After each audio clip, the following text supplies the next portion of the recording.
1 Jean chapitre 4 à partir du verset 9 et 10.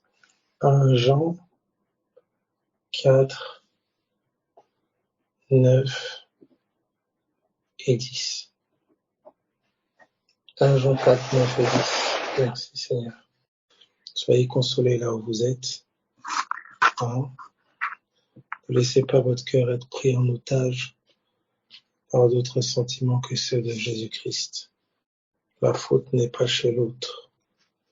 C'est chacun d'entre nous qui sommes appelés à grandir et à mûrir en Christ. Voici, à partir du verset 9, voici l'amour de Dieu a été manifesté envers nous en ce que Dieu a envoyé son Fils unique dans le monde. Voici donc, je mets Fils unique, d'accord, pour ceux éventuellement qui notent ou j'essaie de faire des phrases comme ça, synthétiques, pour essayer un peu de, voilà, pour les personnes qui notent ou qui voudraient reprendre parfois la pensée et autres. On va essayer par la grâce de Dieu. Donc, Fils unique, d'accord, Dieu a envoyé son Fils unique dans le monde. Donc, Fils unique envoyé dans le monde, Fils unique envoyé dans le monde, égale amour de Dieu manifesté. Amour de Dieu manifesté. Donc, Fils unique envoyé dans le monde égale amour de Dieu manifesté. Amour de Dieu manifesté égale Fils unique envoyé dans le monde. Est-ce que ça va jusque-là? Donc, écoute bien. L'amour de Dieu a été manifesté envers toi. Dieu a manifesté son amour envers toi en ce qu'il a envoyé son Fils unique dans le monde. Donc, ça pourrait être un amour qui ne te convient pas. Toi, tu aurais aimé peut-être qu'il envoie une voiture, qu'il envoie une maison, qu'il envoie une femme, un homme, de l'argent, un nouveau, je sais pas moi, téléphone, que tous tes ennemis meurent, je sais pas moi. Voilà. C'est pas ça qu'il a envoyé. Il a envoyé premièrement son Fils. Son Fils, donc Jésus, envoyé dans le monde, c'est l'amour de Dieu manifesté. Donc, considérer la manifestation de l'amour de Dieu, considérer l'amour de Dieu, c'est considérer l'envoi de son Fils, c'est considérer Jésus. Quand tu commences à tendre l'oreille, te tourner vers Jésus, quand tu commences à t'intéresser à Jésus, tu commences à t'intéresser à l'amour de Dieu. Écoute bien s'il te plaît. Quand tu commences à t'intéresser à Jésus, tu commences à t'intéresser à l'amour de Dieu qui a été manifesté. Donc vous voyez que notre rapport à Jésus est notre rapport à l'amour de Dieu manifesté. Je répète, notre rapport à Jésus est notre rapport à l'amour de Dieu manifesté. Notre mépris de Jésus, notre mépris de l'amour de Dieu. Notre considération de Jésus, considération de l'amour de Dieu. D'accord? Donc, amour de Dieu manifesté égale Fils envoyé dans le monde. Alors, des fois, on a considéré les choses, on a considéré les dons, les biens, les gens, les circonstances, les situations, notre confort, notre ego, on a considéré beaucoup de choses, sauf Christ, sauf Jésus. Et subtilement, parfois, les choses prennent la place de Jésus. Je vais considérer un titre, je vais considérer un statut, je vais considérer le ministère, je vais considérer un groupe, je vais considérer des biens, une bénédiction entre guillemets, des biens, des ressources, l'argent, le mariage, la maison, la voiture, les choses, quoi que ce soit, le matériel en gros. Je vais considérer ces choses et penser considérer Dieu. Non.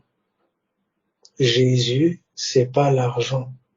C'est pas les... Alors, souvent les gens m'entendent dire argent, maison, voiture, etc. Je suis désolé, mais dans notre monde moderne et occidental, c'est malheureusement ce qui définit la réussite sociale de beaucoup. Beaucoup, une fois qu'ils ont ces choses, parfois, ils pensent qu'ils ont atteint un niveau spirituel où ils pensent que spirituellement, c'est bon, ils sont bien avec Dieu. Je le répète et je ne cesserai jamais de le répéter. Les biens matériels, la réussite matérielle n'est pas le premier facteur et signe d'une relation de qualité avec Dieu. Ce n'est pas vrai. Ce n'est pas parce que tu as des biens matériels, tu as une réussite sociale, tu as de l'argent, tu as des biens, tu as une mari, une femme, des enfants, des maisons, des titres, un ministère, tout ce que tu veux, que cela veut dire que tu as une relation intime avec le Christ, que tu es intime avec Dieu. Ce n'est pas le cas. Et parfois notre statut social, parfois notre confort matériel peut voiler, cacher notre pauvreté spirituelle. Je répète, parfois notre confort matériel, notre aisance naturelle peut nous cacher, peut dissimuler notre état spirituel. C'est pareil, là en bien comme pour le mauvais. C'est pas parce que tu es malade, ce n'est pas parce que tu n'as pas grand-chose, c'est pas parce que tu galères dans certaines choses financièrement, matériellement, humainement, relationnellement, c'est pas parce que tu as différentes oppressions, combats et autres que cela veut dire que tu n'es pas une intime de Jésus. Ta situation naturelle ne définit pas forcément ta relation, la qualité de ta relation avec le Seigneur. C'est très important. Tu peux être quelqu'un qui n'a rien et être un intime de Dieu. Tu peux être quelqu'un qui a tout et être un intime de Dieu. Tu peux être quelqu'un qui n'a rien et être éloigné de Dieu. Tu peux être quelqu'un qui a tout et être éloigné de Dieu. La condition naturelle et matérielle ne définit pas la qualité de ta relation avec le Christ. C'est très important. Alors parfois, j'entends dire que on dirait que Abel semblerait être contre ces choses. Absolument pas. Je ne suis ni contre l'argent, contre le mariage, contre les maisons, contre les voitures et contre ces choses absolument pas. Je m'oppose et mets en lumière ce qui prend la place de Jésus.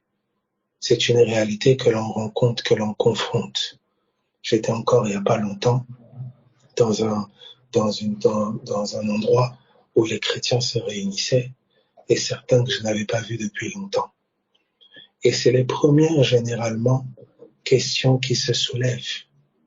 On te pose la question de ta maison, de ton argent, de ton mari, de ta femme, de tes enfants, de tes ceci. Mais on ne te pose pas la question de ta foi. Vous allez vous retrouver à un rassemblement chrétien, une réunion, il n'y a que des chrétiens. Personne n'a prié. Personne n'a pris la parole de Dieu. L'amour de Dieu, le témoignage même de Jésus n'est même pas mentionné. Ça veut dire que qu'est-ce qui est en train d'être dit? Qu'est-ce que le Saint-Esprit, je crois, est en train de dire? Il est en train de dire que le style de vie moderne est comme en train de subtilement empoisonner et tuer la foi de beaucoup. Nous sommes parfois agrippés à des choses qui n'ont rien à voir avec Jésus-Christ. Et les crises, les combats, les difficultés auxquelles nous faisons face sont des invitations pour nous attacher à Christ. Oui, l'ennemi veut nous cribler, mais dans ce criblage, le doux murmure, la douce voix de Dieu nous appelle à l'intimité avec lui, nous appelle à nous recentrer sur l'essentiel. Alors, c'est un point absolument important, je trouve, parce que c'est quelque chose qui prend énormément de place.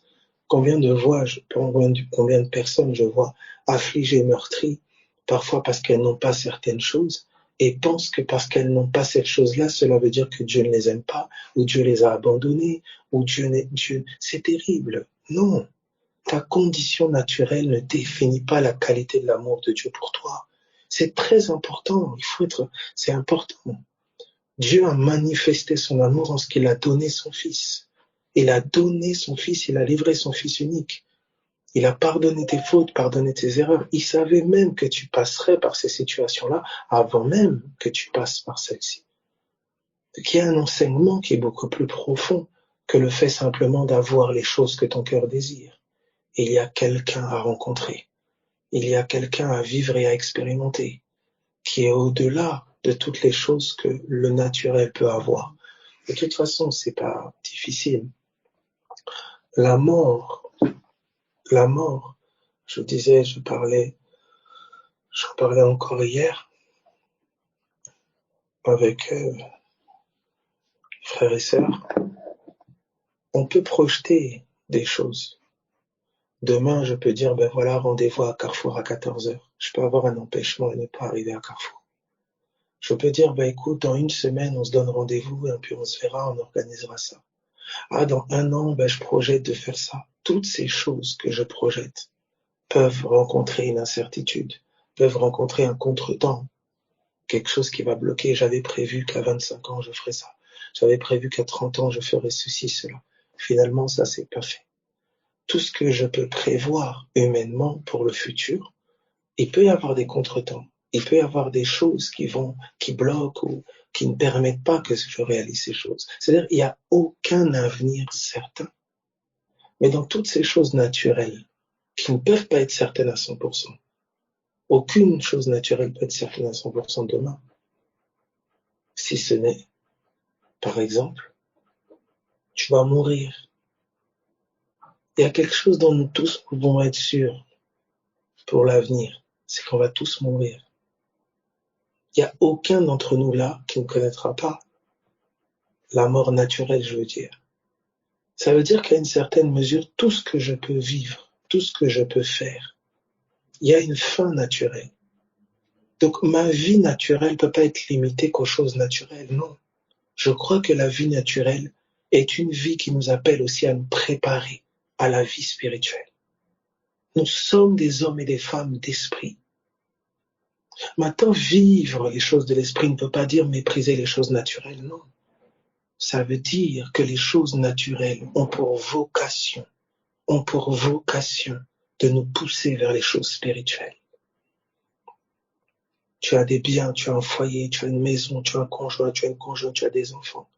Toutes ces choses qui sont des grâces entre tes mains ont pour vocation de te faire maturer spirituellement, de te faire grandir spirituellement parlant.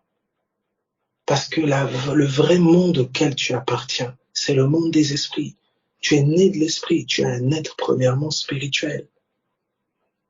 Ça peut pas être ton compte bancaire qui te définit. Ça peut pas être le fait que tu aies des voitures, je sais pas quoi, ou pas de voiture, ou maison, ou pas de maison. Le naturel, le matériel ne définit pas premièrement qui tu es. Non. C'est pour ça que c'est important que tu saches que ce n'est pas premièrement un critère de bénédiction. La bénédiction pour les hommes et les femmes d'en haut, c'est la connaissance de Jésus-Christ. C'est la connaissance de Jésus-Christ. Le trésor des fils et des filles d'en haut, c'est leur foi en Jésus-Christ. C'est la connaissance de l'amour de Dieu manifesté, le Fils donné. Tu es triste, nous sommes tristes et malheureux si ta vie ne se résume nullement à chercher à connaître Jésus-Christ. Si le train-train quotidien, si les circonstances du quotidien te prennent comme dans une course, où tu cours, négligeant les choses essentielles, méprisant l'amour de Dieu manifesté. C'est pour ça que quel que soit ce que tu fais, quel que soit où tu cours, arrête-toi et sache que Dieu est Dieu. Arrête-toi et cherche à découvrir cet amour manifesté. Je prendrai ce passage-là, ici donc, dans 1 Jean 4, 1 Jean chapitre 4. Alors je répète bien, les choses naturelles ne sont pas à mépriser ou à négliger. Dieu a créé la chair comme l'esprit. Mais les choses naturelles ont pour vocation de nous conduire vers les choses spirituelles, de nous élever aux choses spirituelles. La chenille, à son état de chenille, c'est un état transitoire pour préparer le papillon. C'est le papillon qui est l'état final. C'est pas de rester chenille.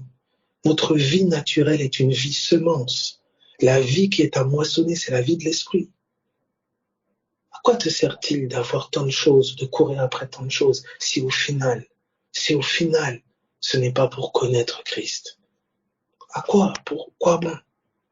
Tu ne peux pas vivre en fonction de ce que pensent les gens, vivre en fonction de ce que disent les gens, vivre en fonction de ce que tel ou tel peut penser. Non.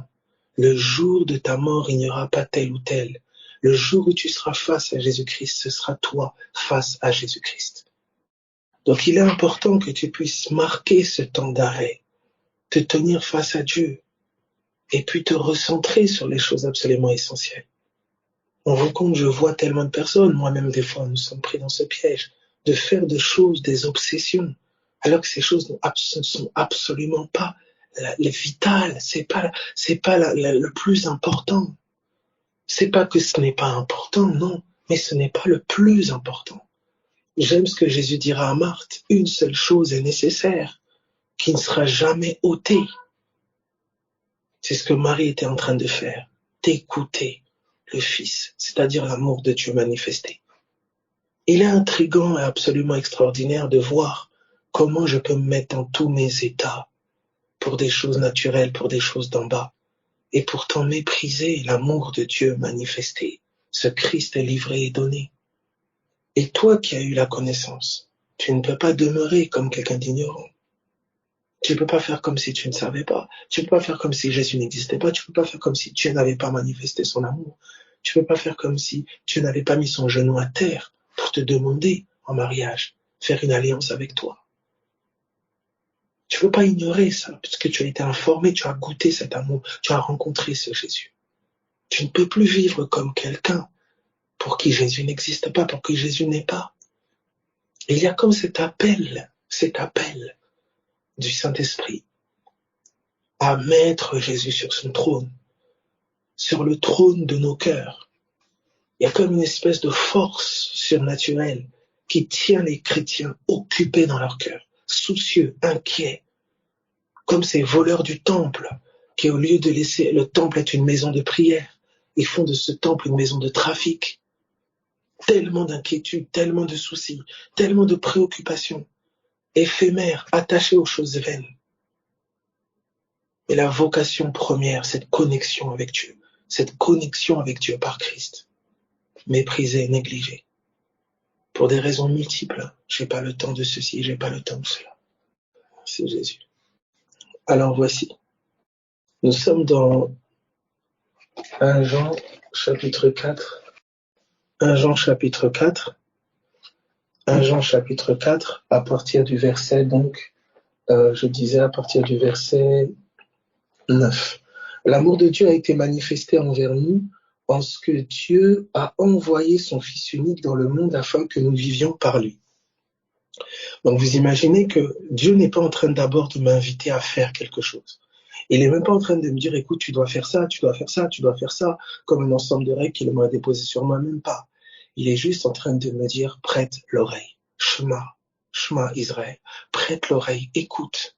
Et qu'est-ce qu'il m'invite à écouter? Il m'invite à écouter son cœur qui bat. Oh, j'aime ce disciple que Jésus aimait, qui posait sa tête sur la poitrine de Jésus. Et c'est là, il y a quelque chose là. Cette Marie qui était au pied du maître et qui écoutait.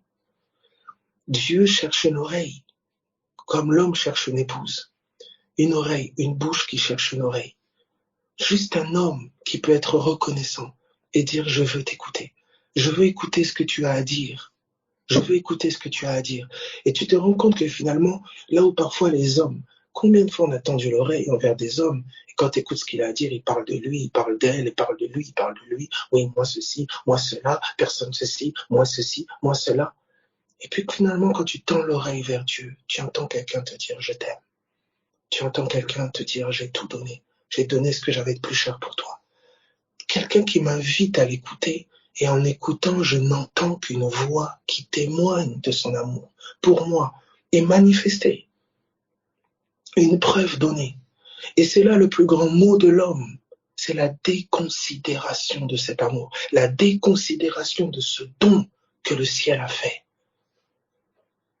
Et cette déconsidération est comme marquée par un quotidien qui nous vole. Le temps est volé par des distractions, différentes choses. Et je pense que c'est cet esprit-là qui invite les hommes à la repentance. Je pense que c'est le fond de la repentance. Un homme qui dit, mais qui commence à s'interroger sur, j'ai traversé ça, j'ai vécu ça, j'ai traversé ça, mais finalement, on m'apprend que j'ai nui à quelqu'un, que j'ai craché sur celui qui m'a fait grâce, que j'ai considéré comme acquis des choses qu'en fait quelqu'un me glissait subtilement derrière. Et finalement, J'aimerais tendre l'oreille vers ce Dieu qui m'a aimé, vers ce Dieu qui m'a donné une telle preuve de son amour. J'avais rien demandé. J'étais ignorant de ses desseins, ignorant de ses plans, méprisant, ennemi même de ses lois, de ses principes spirituels. J'ai marché en ennemi de Dieu. J'ai marché de manière contraire par mes pensées, par mes actions. Et pendant tout ce temps où j'étais ignorant, pendant tout ce temps où je nuisais à quelqu'un, je transgressais des lois, pendant tout ce temps où j'étais dans mon monde, dans ma bulle, peut-être, je sais pas, complètement séduit, il y avait un Dieu qui avait préparé et qui avait déjà livré son Fils unique, par amour pour moi. Il y avait un Dieu qui était en train de préparer ma rédemption. Quelqu'un était en train de préparer mon salut. Quelqu'un était en train de travailler à ma délivrance. Quelqu'un était en train de travailler à mon éternité. Quelqu'un était en train de subir des coups de fouet, subir l'affliction, subir le rejet, subir l'injustice, alors que moi j'étais encore en train de m'amuser, alors que moi j'étais dans mes ténèbres et dans mon ignorance. Quelqu'un était en train de subir les conséquences de mon ignorance, sans broncher, sans dire un mot, parce qu'il voyait mon salut, il voyait ma délivrance.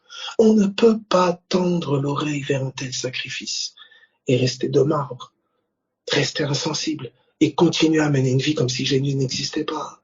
C'est pas possible. Alors, ici, il dit au verset 9, l'amour de Dieu a été manifesté envers nous parce que Dieu a envoyé son Fils unique dans le monde afin que nous vivions par lui.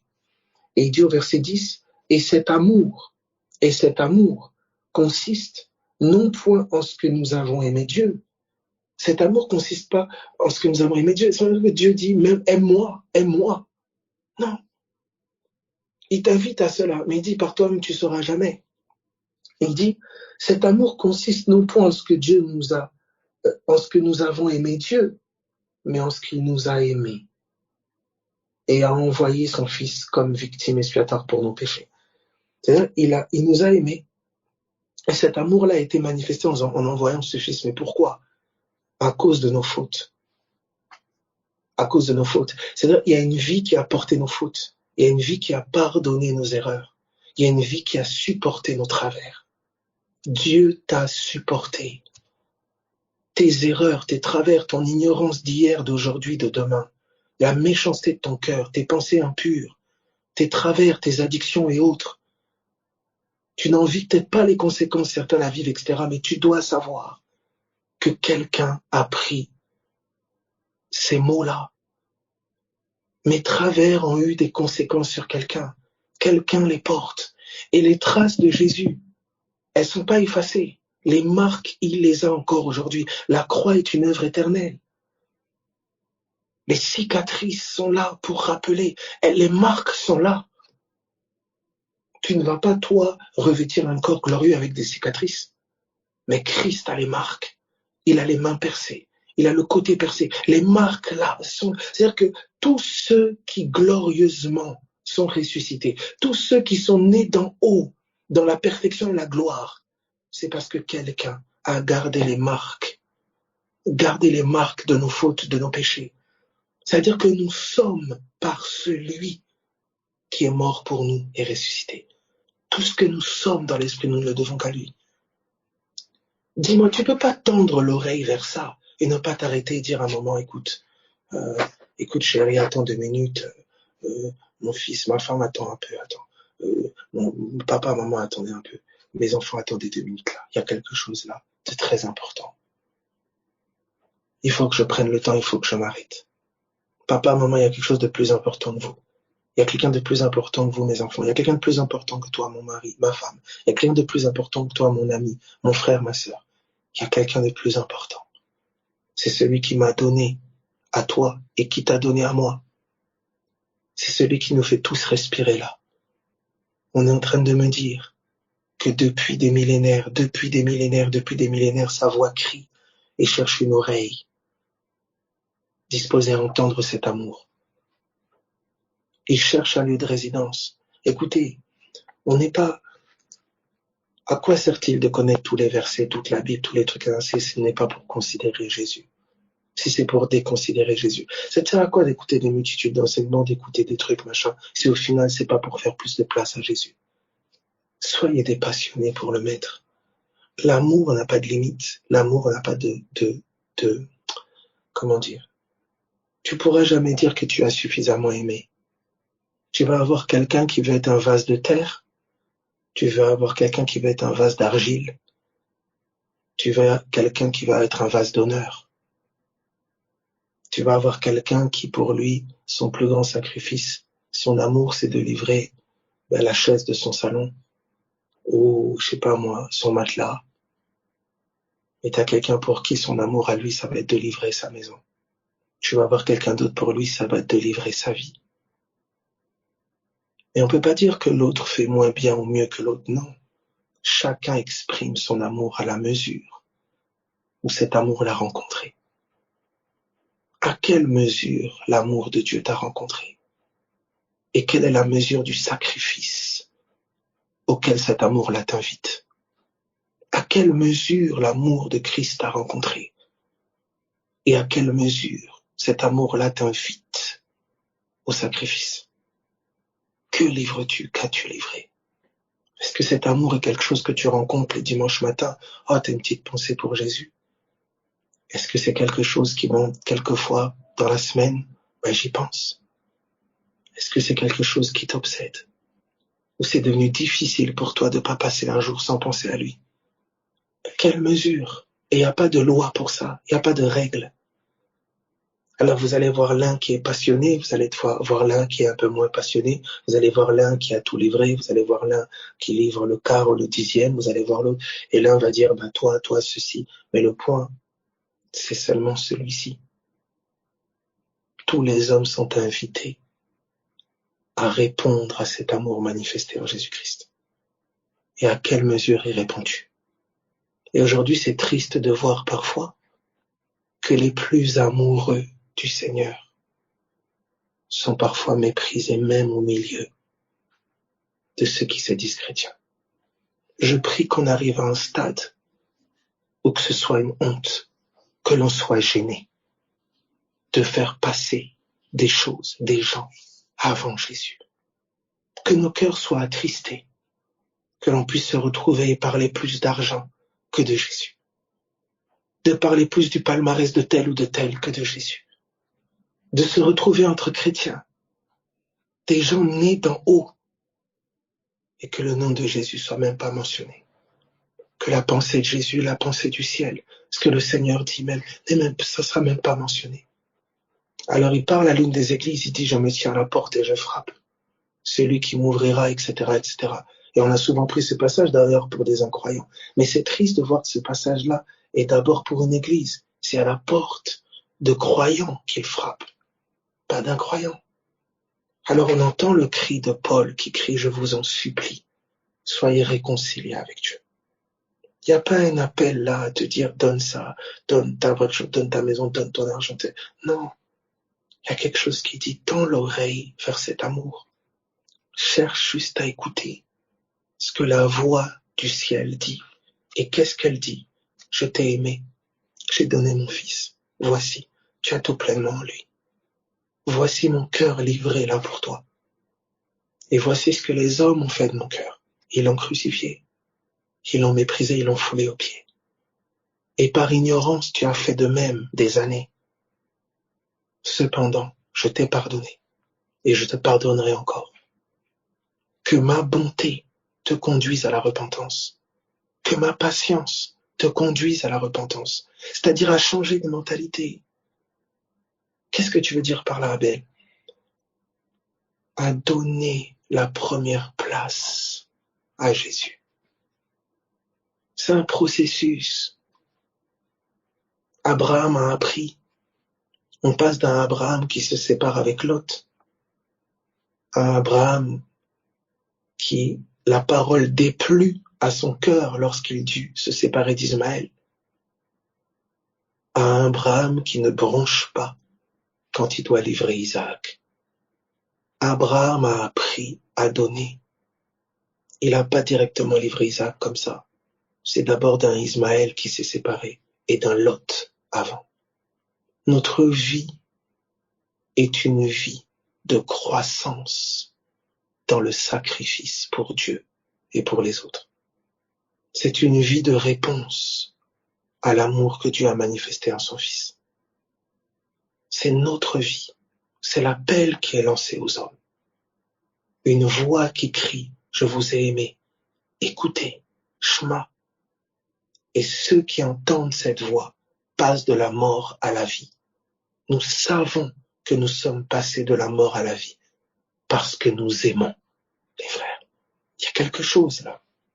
Alors, dites-moi, si ça devient je vais au travail, je critique le collègue, je critique tel, je m'assois avec mon frère en Christ, ma sœur en Christ, des fois qui est mon mari, ma femme, mon enfant, on ne partage pas, on ne prie pas, on ne partage pas ce que le Seigneur Jésus dit à chacun.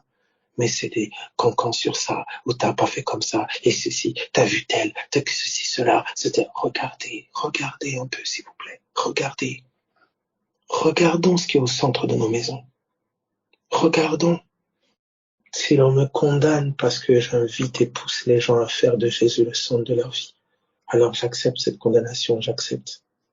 Je n'ai pas dit et je n'ai jamais enseigné de mépriser ou de négliger le naturel ou ça. Non, jamais.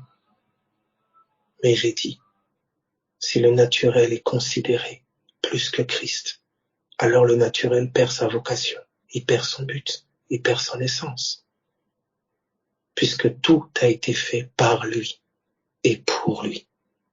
Alors voici, nous sommes dans 1 Jean 4, regardez ce qui est dit. Et j'aimerais nous inviter ensemble, donc sur la base de cet amour-là, regardez du coup cette réponse. Il dit, verset 11, bien-aimés, si Dieu nous a ainsi aimés,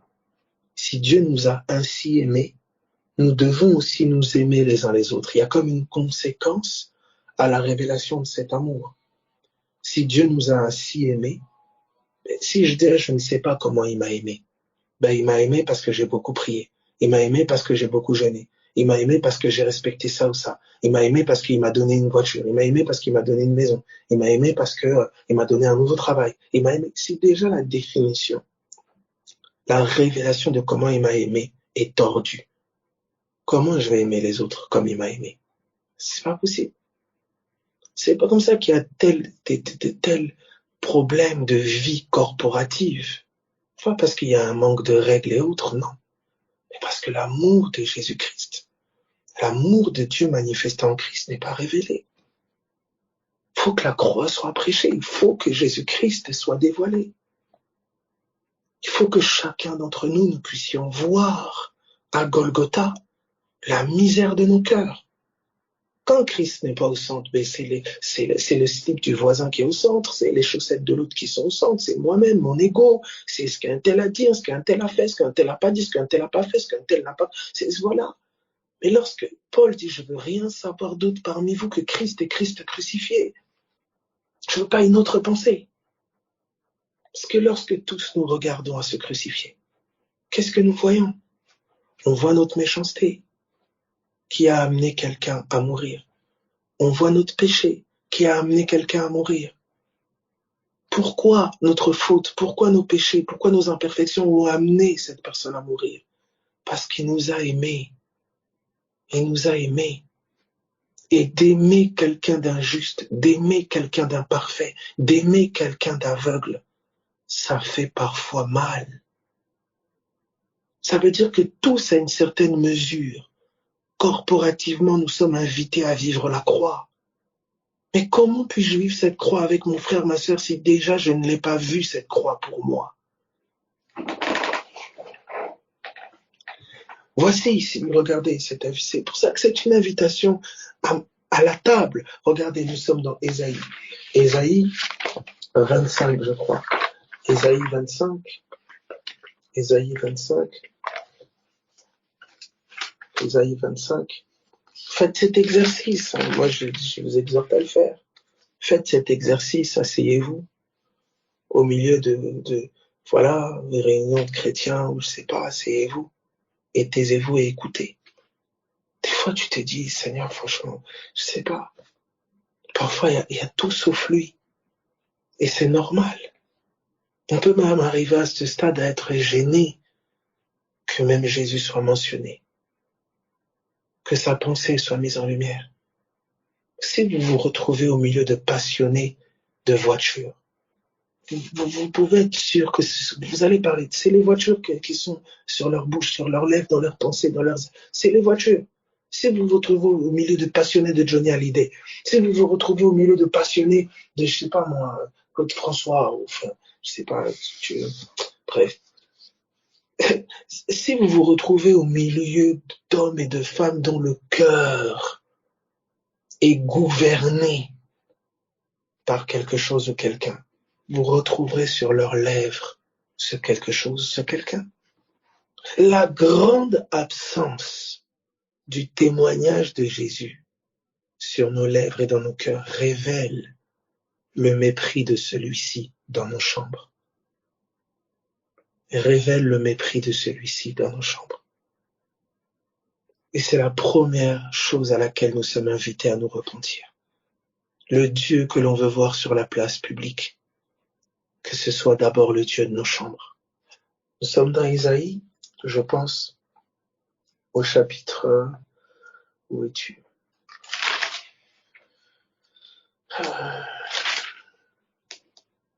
À partir du verset 6. Isaïe 25 au verset 6. Isaïe 25, 6. Donc je lis.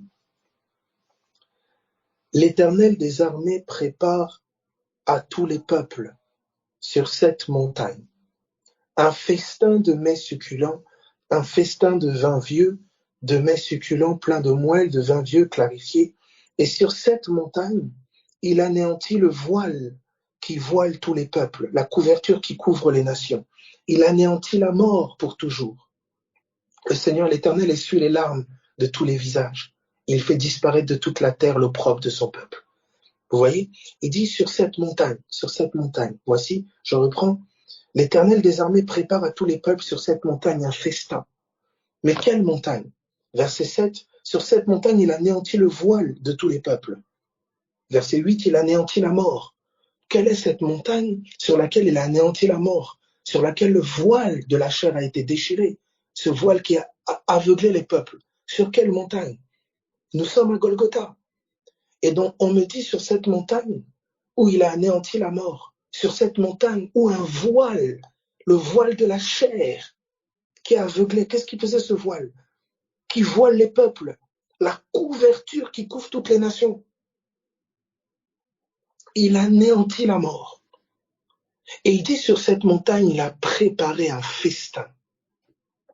Il y a un repas qui a été préparé sur la montagne. Il y a un repas qui a été préparé sur la montagne. Voici le mystère de la scène. Alléluia. Mon Dieu. Il y a un repas qui a été préparé sur la montagne. Alors, voici maintenant un autre élément auquel je mettrai en lumière ici. Voici ce qui est dit. Nous sommes dans Luc chapitre 14. Luc chapitre 14, à partir du verset... Luc chapitre 14, à partir du verset... à partir du verset 7. À partir du verset 7. Luc 14, verset 7. Donc on a vu ici, on voit l'amour de Dieu. L'amour de Dieu a été manifesté envers nous en ce qu'il a donné son Fils. Il a envoyé son Fils mourir pour nous. Et on voit que sur cette montagne où le Fils est mort, on est en train de nous donner une autre couleur, on nous dit il a dressé une table, il a préparé un festin.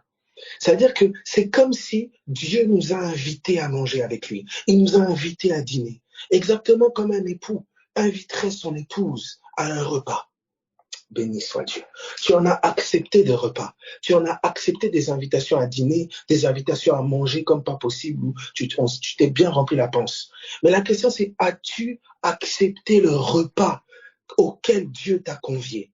As-tu accepté ce festin, de venir à table, à ce festin-là, de ce qui a été préparé sur cette montagne? Et voici, regardez ici cette parabole. Luc 14, à partir du verset 7. Il adressa ensuite une parabole aux conviés, en voyant qu'ils choisissaient les premières places. Et il leur dit, lorsque tu seras invité par quelqu'un à des noces, ne te mets pas à la première place de peur, etc. Excusez-moi. Il dit aussi à l'invité, lorsque tu donnes un dîner, non, c'est pas celui-là. Voilà, pardon. C'est le verset 15. C'est le verset 15. Luc 14 à partir du verset 15, pardon. Luc 14, verset 15. Voici un de ceux qui étaient à table. Et c'est intéressant, je peux vous dire que ce repas-là, c'était un dîner, hein, puisque on nous dit que c'était un temps du soir. C'était un temps du soir. Quand je dis le soir, vous savez que Jésus dit la nuit vient où personne ne peut travailler. Ça veut dire à Golgotha, on était à un soir. On était à un soir. La nuit était en train de venir. Voilà comment le ciel s'est obscurci. Hein, le ciel s'est obscurci, les ténèbres sont obscurcies. Ça veut dire que oh non, Dieu t'a invité à dîner. Dieu t'a invité à dîner. Et regarde ce qu'il dit ici.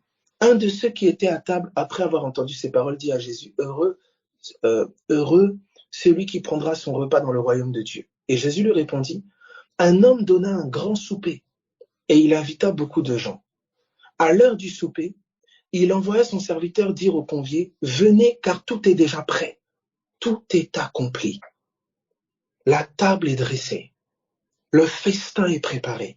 Tout est prêt. Mais tous unanimement se mirent à s'excuser.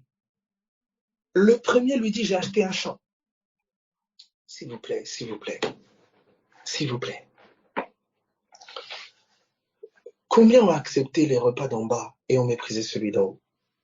Combien sommes-nous goinfrés au festin d'en bas et on a méprisé le festin d'en haut? Tu entends une autorité, un président, quelqu'un d'important, tu es invité à souper avec lui. Tu es invité à un festin. Regarde comment tu vas te préparer. Regarde comment tu vas te tenir. Regarde comment ceci. Ah, cet homme important t'invite. Ah, cette femme importante t'invite. Voici. Tu vas honorer ce repas. Tu vas y aller préparer tout pimpant et je sais. Je suis en train de te dire que le Dieu d'amour t'a invité et t'a convié à un festin. Il t'a convié à un festin. Et tu sais comment on mange ce repas? Job 34, 3 dit ceci. Il dit, l'oreille discerne les paroles comme le palais discerne les aliments. Ce repas, tu le manges en l'écoutant. Dieu t'invite à écouter le message de l'évangile. Il t'invite à écouter. Voici le repas. Oh Seigneur Dieu. Écoute, il dit, les morts entendront la voix du Fils. Donc, ils mangeront. Et ils passeront de la mort à la vie. Donc, il y a un repas qui donne la vie. Voilà comment Jésus a dit, mangez-moi et vous vivrez. Voici le festin qui a été dressé. Voici le festin qui a été dressé. C'est quelqu'un qui a été donné. Ce festin-là, c'est Christ. Ce festin-là, c'est Jésus. Ce festin-là, c'est la parole. Voici les festins auxquels vous devez participer. Voici les partages. Voici la vraie Sainte Seine. Voici les vrais repas. Seigneur Dieu, illumine encore nous. Illumine-nous, Seigneur. Illumine-nous. Regardez ce qu'il est en train de dire ici. Il est dit, et Jésus lui répondit, un homme donna un grand souper, verset 16, et il invita beaucoup de gens. À l'heure du souper, il envoya son serviteur dire aux conviés, venez, car tout est déjà prêt. Tout est préparé. Tout est accompli. Venez. Venez manger, venez boire. Mais tous unanimement se mirent à s'excuser. Voici les excuses, examinons-les. Oh, venez partager. Oh, venez, on va prendre un temps de prière. Non, on va se retrouver autour de la parole. Venez là. Tous unanimement se mirent à s'excuser. Regardons les excuses pour voir si elles ressemblent à nos excuses modernes. Regardons les excuses. Il dit, le premier lui dit, j'ai acheté un champ. Ben oui, j'ai acheté un champ. Je viens d'acheter une maison. Je viens d'acheter un appartement. Je viens d'acheter tel truc. Il faut le gérer. Et je suis obligé d'aller le voir. Voilà. Voilà. Voilà comment les achats de champs précèdent, passent devant l'invitation au festin. Je prie au nom de Jésus qu'aucun achat de champ te fasse mépriser le festin divin. Je prie que l'achat de champ soit mis en pause, que tu n'ailles pas voir le champ maintenant, mais que tu ailles d'abord manger, invité au festin du roi. Vous voyez les choses importantes. Les choses importantes. Comment vous allez vous retrouver pour partager la parole? Quelqu'un qui met déjà le partage de la parole à l'étage, au même étage que aller manger au McDo. Quelle considération à la parole, quelle considération à Christ. Voici la suite ici. Il dit, le premier dit ceci. Un autre dit, j'ai acheté 5 paires de bœufs et je vais les essayer. L'autre, c'est achat de bœufs. L'autre, c'est achat d'un champ. L'autre, c'est bœufs. À quoi ça pourrait correspondre aujourd'hui? Je ne sais pas si quelqu'un est inspiré. À quoi ces bœufs-là correspondent pour toi? Voilà. Et je vais les essayer. Excuse-moi, je te prie. Ils sont tous polis. Unanimement, ils s'excusent tous. Un autre dit, je viens de me marier. Et c'est pourquoi je ne puis aller. Voilà. Donc, un champ, un autre bœuf, un autre vient de se marier. Donc, la maison, le travail, le mariage. Voici les excuses données. C'est dans ta Bible. Est-ce que ces excuses-là ressemblent pas un peu, ça ne sonne pas un peu aujourd'hui? Ah, demain je dois travailler, je trouve machin. Ah, j'ai pas le temps. Mais tu aurais le temps pour aller à un repas de Macron, pour aller à un repas parce que tel collègue de travail t'a invité, vous allez, je sais pas, manger jusqu'à 23h minuit. Là, tu as le temps. Mais pour aller prier, pour aller partager la parole de Dieu, pour prendre le temps avec tes frères et des sœurs autour de là, tu n'as pas le temps. Ah, je vais me réveiller demain, je vais être trop cassé. Mais tu as le temps d'aller boire là-bas, manger je ne sais pas comment et être cassé demain. Voilà. Voilà les choses. Voilà. Quelle que soit l'excuse qu'elle découle de la peur, qu'elle découle de quelle que soit de la raison pour laquelle ça découle, ça reste une excuse. Une excuse qui nous donne de mépriser celui qui nous a invités à sa table. Et je pense que ça commence par arrêter de se trouver des excuses et se repentir. Dire Seigneur, sincèrement, oui, j'ai peur. Et la peur me rend négligent. La peur me donne de mépriser ta parole. Seigneur, j'ai pas su trouver le temps. J'ai pas su. Pardonne-moi, Seigneur. Ça commence là. Il n'exige pas de nous la perfection. Il sait que nous sommes imparfaits. Il nous appelle à l'humilité. Juste à considérer ce qu'il a fait pour nous. Jusqu'à considérer son repas. C'est ça qui est terrible. On n'a pas un Dieu qui dit oui, jette ton mariage, jette tes bœufs, jette ton champ. Non. Est-ce que tu peux considérer un peu mon festin? Alors regardez ce qu'il va faire. Un autre dit, etc. Le verset 21. Le serviteur de retour rapporta ces choses à son maître. Alors le maître de la maison, irrité. Et je pense que cette irritation est le fruit d'une tristesse. J'ai tout préparé. Voici les conviés. Je les ai conviés, j'ai tout préparé, j'ai envoyé mes serviteurs. Et tout le monde trouve des excuses. Il est irrité. Combien parfois tu as fait des choses, les gens n'ont peut-être pas répondu à ton attente. Et tu as été déçu. Et par déception, tu as été en colère. Par tristesse, tu as été en colère. Parce que des hommes n'ont pas répondu à l'attente de ton cœur. As-tu répondu à l'attente du cœur de Dieu? Une attente simpliste. Considère juste un peu ce que j'ai donné, ce repas que j'ai donné. Juste un peu. Et regardez ce qu'il dit. Il dit, le serviteur de retour rapporta ces choses à son maître. Alors le maître de la maison, irrité, dit à son serviteur, va promptement dans les places et dans les rues de la ville et amène ici les pauvres, les estropiés, les aveugles et les boiteux. Alléluia. Mon ami, toi qui es en forme, tout va bien, tout roule. Tu n'as pas le temps. Parce que le mariage vient de se faire et c'est trop bon. Le champ vient d'être acheté, waouh. Les bœufs viennent d'être achetés, super. Tu n'as pas le temps pour le festin. Mais le festin est là. Alors il va s'adresser aux pauvres, aux estropiés, aux aveugles. Nous avons fait partie de cette catégorie d'une manière ou d'une autre. Nous étions aveuglés par notre haine. Nous étions aveuglés par notre ignorance. Nous étions aveuglés par la colère, l'animosité et autres. Le serviteur est venu nous inviter à cette table-là. Et quand nous avons mangé de ce repas, nos yeux se sont ouverts. L'estropié a marché, l'aveugle a vu, le pauvre a été enrichi. le festin qui guérit, le repas qui libère. Jésus-Christ lui-même. Venez, mangez ma chair, buvez mon sang.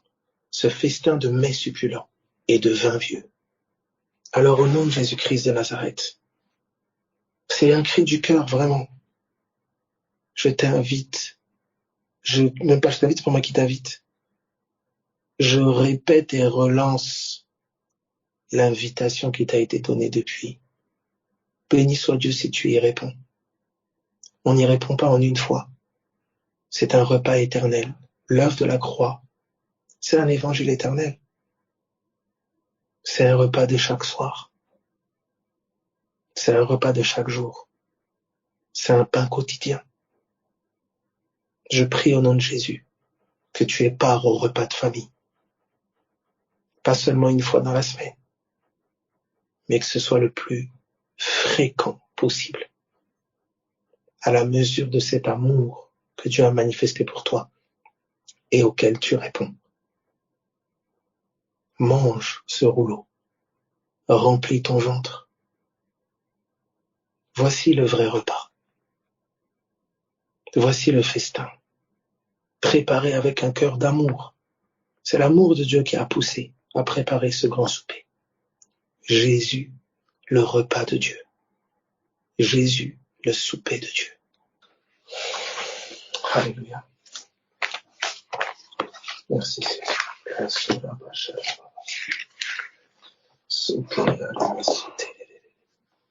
J'aimerais qu'on puisse juste prier. Qu'on puisse prier juste et vraiment prier que le Seigneur, que les yeux de nos cœurs soient illuminés. Que nous puissions apprendre à la mesure de sa grâce vraiment à considérer les festins de Dieu. Le festin de Dieu dans ses différentes formes. La communion avec mon frère, la communion avec un ami, la communion est toujours autour de ce repas qui est Christ, qui est la parole de Dieu, la pensée de Dieu. Il ne s'agit pas forcément de citer des versets, non, on l'a dit. C'est l'amour de Dieu manifesté, un amour sacrificiel. C'est un sacrifice commun, un amour les uns les autres. C'est là le repas, la preuve de cet amour. Christ a donné sa vie. Alors comme nous avons été ainsi aimés, nous sommes appelés à nous aimer les uns les autres. Nous partageons ce repas. Voici la scène. C'est vous qui êtes le pain. C'est vous qui êtes le pain. Donc de la même manière qu'il est repas, nous sommes devenus aussi repas. Alléluia. Et ce pain que nous rompons, c'est la communion avec les saints. Tu es un morceau de ce pain. Tu es une partie de ce vin. Et c'est pour ça qu'il dit enlevez le levain de la méchanceté. Donc je prie au nom de Jésus-Christ de Nazareth.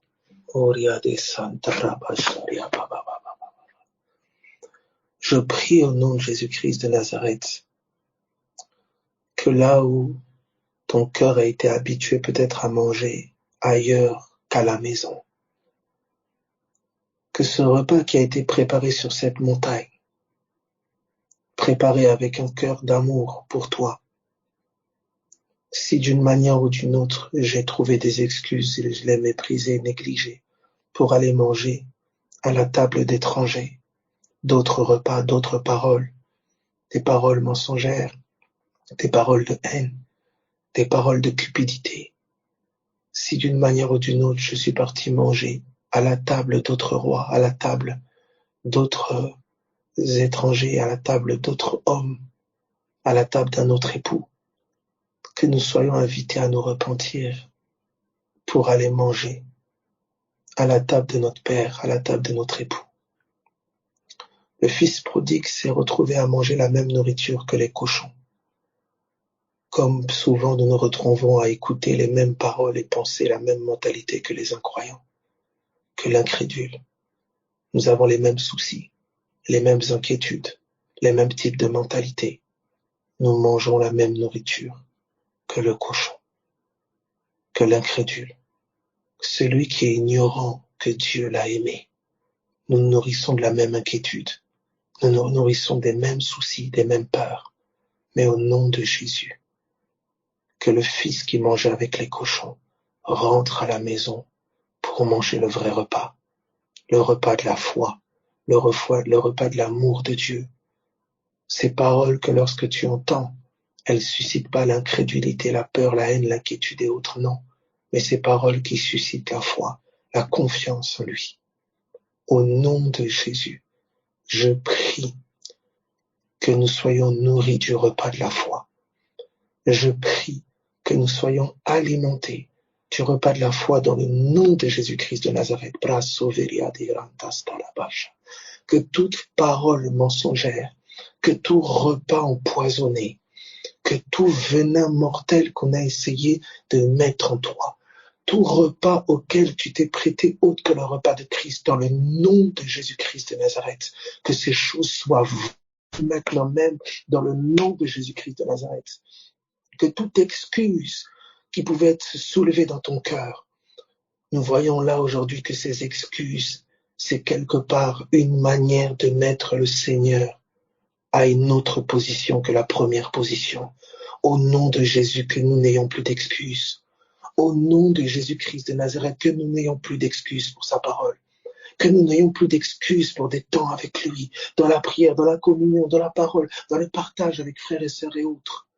Au nom de Jésus-Christ de Nazareth, que nous n'ayons plus d'excuses pour la croix, que nous n'ayons plus d'excuses pour Golgotha. Au nom de Jésus, je prie que toutes ces excuses soient renversées, qu'un vent puissant de repentance puisse se dresser dans nos cœurs. Seigneur, deviens notre priorité. Apprends-nous à faire de toi notre essentiel. Avant mon mari, avant ma femme, avant mes enfants, avant mon travail, avant mon argent, avant mon confort, avant mon ego, avant mes amis, avant mes frères, avant mes sœurs. Passe en premier, Jésus. Passe en premier. Anime mon cœur de la flamme de la passion pour toi, Seigneur. L'esprit qui déverse dans nos cœurs l'amour. Que nos cœurs soient illuminés au nom de Jésus. Je prie au nom de Jésus-Christ de Nazareth, que ça résonne dans le cœur de chacun. Que tes larmes soient essuyées et comblées. Que tes larmes soient essuyées parce que ton cœur est comblé par l'amour de Dieu. Que toi qui étais découragé, abattu, que tu sois fortifié en mangeant ce repas. Je prie au nom de Jésus, toi qui étais abattu, toi qui étais triste, inconsolable. Je prie au nom de Jésus que tu sois consolé, fortifié en mangeant ce repas. J'aime, il est dit ici, dans Ésaïe 25, dans le cadre de ce repas, il est dit, le Seigneur essuie les larmes de tous les visages. Il fait disparaître de toute la terre la honte de ce peuple, de son peuple. Toi qui ressentais la honte, toi qui culpabilisais, toi qui ressens la honte de fautes passées, de fautes présentes, au nom de Jésus, que ce repas lève l'opprobre, lève la honte sur toi au nom de Jésus. Toi dont les larmes coulaient, je ne sais pas la raison, que ce repas au nom de Jésus essuie tes larmes. Dans le nom de Jésus-Christ de Nazareth. Toute honte est levée, toute larme est essuyée, que ton cœur soit consolé. Mange le repas divin. Nourris-toi de la parole du Christ, enseveli, crucifié, enseveli, ressuscité. L'amour de Dieu manifesté pour toi. Mange ce bon repas. Tends l'oreille vers la bonne parole. Cesse de tendre l'oreille vers d'autres repas, vers d'autres aliments. Ils t'empoisonnent, ils te tueront. Mange le repas de la vie. Au nom de Jésus-Christ de Nazareth. Soyez fortifiés là où vous êtes. Soyez consolés là où vous êtes. C'est la pensée que le Seigneur a déposée sur mon cœur. Soyez vraiment consolés, fortifiés et bon appétit au nom de Jésus-Christ de Nazareth. Amen.